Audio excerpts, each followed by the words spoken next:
NSA Thrive. Hey, I'm honored, all right, to have with me today speaking and working and developing this communication, all right, Mhm, Caitlin Gardner. And Caitlin, our conversations led us to what you do, all mhm. right, working with corporate America as an entrepreneur, Yes. working with the entrepreneurs themselves on this whole idea of communication. Mhm, Guess what? This is why we're here, mhm. okay, from the communication standpoint. You've seen a lot of different areas and opportunity of self to work. You've been in that structure Mhm. from the corporate America. And I'm going to say, I'm going to really reach out and say communication is probably one of the toughest issues between areas and people and product and services and things of this nature. Tell me a little bit about what you do from the communication staff.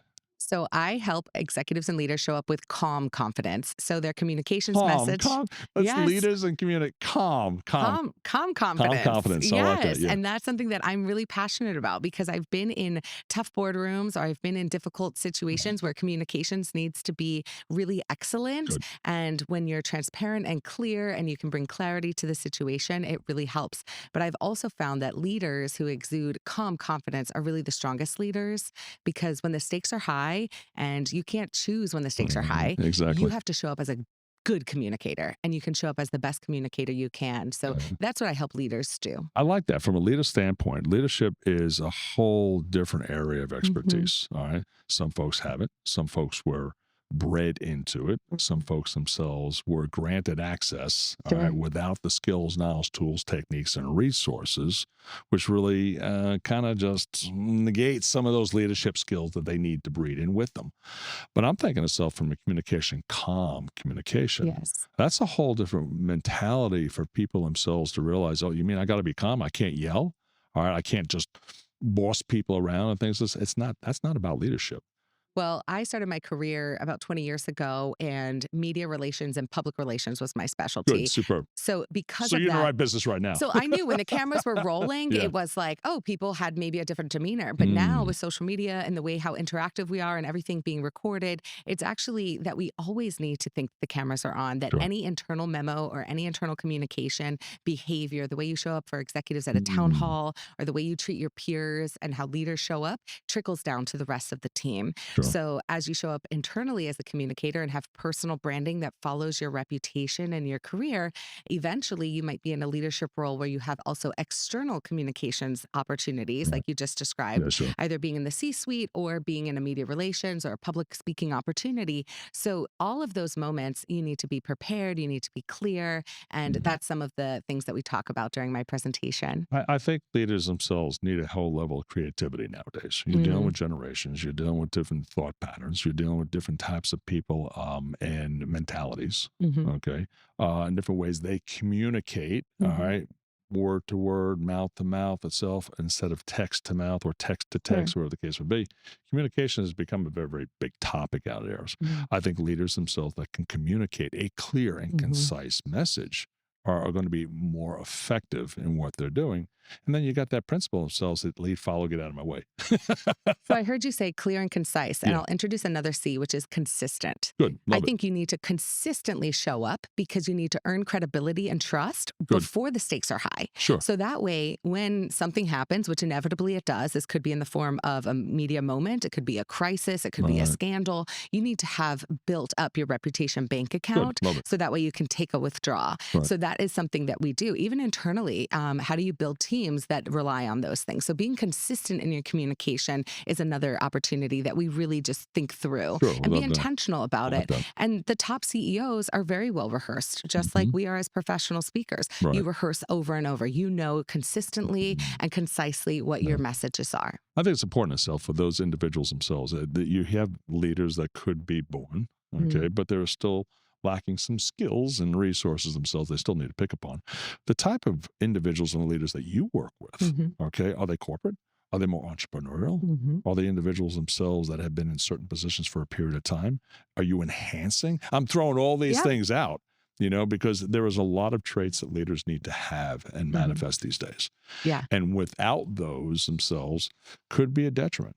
All Yeah. right. Well, Could be I a problem. I help in three ways. So as a keynote presenter, Right. I speak to associations and groups who have and draw in leaders who are growth All minded. right, good. The second thing I do is I do workshops. So I would actually come in, go deep dive with a team and do an offsite or retreat, facilitate something where we would actually work through a framework to figure out what are your communications goals, challenges. Is it Mhm. more of an internal challenge, maybe almost a talent retention Sure. opportunity, a culture building exercise? Right. Or is it something that, no, we have a media moment or a big campaign launch? So it runs the gamut, but it's always the same principles of effective and clear communication. And we Yeah. would Right. measure the goals for that. And then the last thing I do is I have a PR consultancy called Blooming Communications, Okay, and we good. help companies grow. Good. And that's where I'm the chief gardener. So we were trying to figure out where all that gardening came in from. Yes. So Uh, that was here first. And then public speaking was something that naturally I was drawn to, and I've gotten on bigger stages. And sure. I also mentor and teach a lot of entrepreneurs. So Good. startups, small business owners, and incubators. I Mm, support them too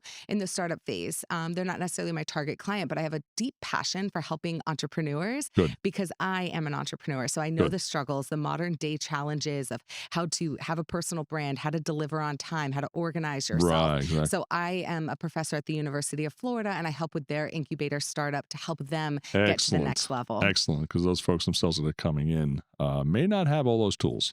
Well, specifically, the best tip I give to start entrepreneurs and startups is make sure you document your story because you Mm, won't be able to look back until you get where you're going yeah. to Right. see how it goes together. But make sure when you get that first, clinical trial result or the first experience or the first client signing, even if it was a free moment or you had a Yeah, barter for something, that's like right. Yeah. document that because that becomes part of your narrative. That in a few years, when you're ready for a PR professional, they're like, "Thank goodness you Exactly. have the receipts." The receipts To over. Yeah. show the effort because I think a lot of entrepreneurs, tell their story a little too late. And Yeah. it's like, oh, no, I've been building this for a while. People thought maybe my company was built overnight. And it's like, no, it took 20 No. years Exactly. to be Yeah. able to start so quickly. Sure. Sure. And there are individuals themselves, entrepreneurs. They don't bring a lot of baggage in with them. Hmm. Okay. And sometimes they do. You do have your corporate folks. Hmm. All right. I think, of course, I've done it and this is the way I do it. And this is the Hmm. way I've always been doing it. So they're going to be a little hard to adjust. All righty. What do you find the gratification is working with the entrepreneurs or working with the corporate folk? I can work with a variety of audiences. Good. I find that people who have a growth mindset, no matter where they are the Good. people who would respond best to me.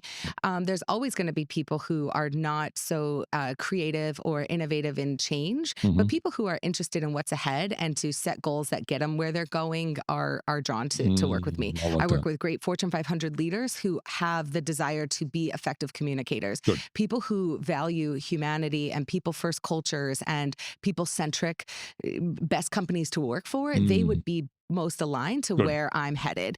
And as I start my own company, I'm very intentional about making sure that leaders show up intentionally. And that's why we have to be Exactly. Yeah. consistent Sure. with our I communications. like that without a doubt, 100%. Hmm. The it, we There's very few individuals that are able to bring Keynote Hmm. and to bring breakout and Hmm. trainings and additional Hmm. and consulting. Hmm. Okay, from that fact, and it sounds like you bring that whole level of opportunity I hope into so. those individuals. Yes, you do. All right, Hmm. but for the fact itself is that individuals most likely will probably hear your keynote and turn around and say, "Boy, I'd like this individual to work Yes. with my team," and then from the team itself and a breakout. Yeah. And then we're using like all sorts of communications and Hmm. technical abilities themselves to reach out to individuals and Yeah. people. Sometimes you got problem children, and Yeah. sometimes there are individuals themselves that really don't want to follow the rules, Mhm. regulations, policies, and procedures. But I'm thinking out there itself, you bring in a very unique perspective Mhm. already, and that perspective really now starts to take hold and starts to rebuild, or let's just say re-identify Mhm. dynamics.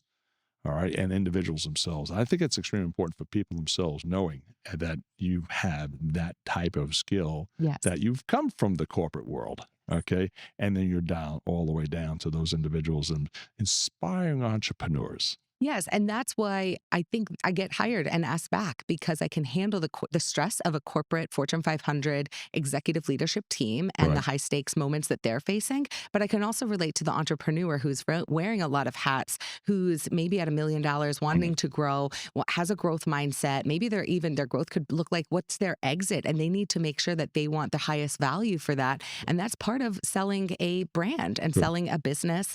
And there's a lot of equity that they can can build in there. Well, sweat equity. You got Yes, it. and it's true. So I meet my clients where they are, Yeah, and that's why I have a deep relationship with sure. them because and they continue to ask me back for more work. So that's why Got it. I am able to offer those different things. So if it's a media training one off, or if it's a crisis that they didn't see coming, that's maybe how we started our Good. engagement. But then we say, well, what other areas can we support, and Sure. how can I come do my workshop, and maybe next year we'll check in again because there's a lot of Yeah. turnover on Yeah. teams. There is. There's maybe talent acquisition and culture building Yeah. that Yeah. a lot of teams are feeling the pinch right now with either reduction in force or finding talent to linger, legacy And teams. AI. And AI, I think embrace it. Yes, let's think about how we can do it. Let's fail forward quickly Engage with it. it Right. because that is going to be here. So how do we work with it with human Right. in the loop, Sure. right? So we always want to make sure that the human is part of it, right? So as a communicator at first, many quarters ago, I was afraid of AI and didn't want to try it, or that wasn't authentic. Right. As a journalist, I'm a broadcast journalist. I need Now, real words. now I'm like, actually, it could be faster. It understands my voice. Yeah. What I fed it was able to respond and ask me more thoughtful questions to get me thinking differently. Good. So I think as business leaders, it's up to us to embrace it Yeah. and to use it to our advantage. That's super. That's super. Caitlin, how do people reach you? What's the best way for people to reach you? So CaitlinGardnerSpeaks.com is my Okay. website, and then Blooming Communications is my PR agency. And I'm very active on LinkedIn and would love to hear from your listeners. Good deal. Love it. Caitlin, I want to thank you very much for joining us today. I'm All glad right. to be I here. had a Thank fun you. time. Thank you very Yes, me much. I too. appreciate it. And for those individuals at the GMS Theater itself, at NSA Thrive, we want to thank you. Caitlin, thank you very much for attending and with us this morning. And then we'll catch up to you guys real soon. Thank you. Have a great day.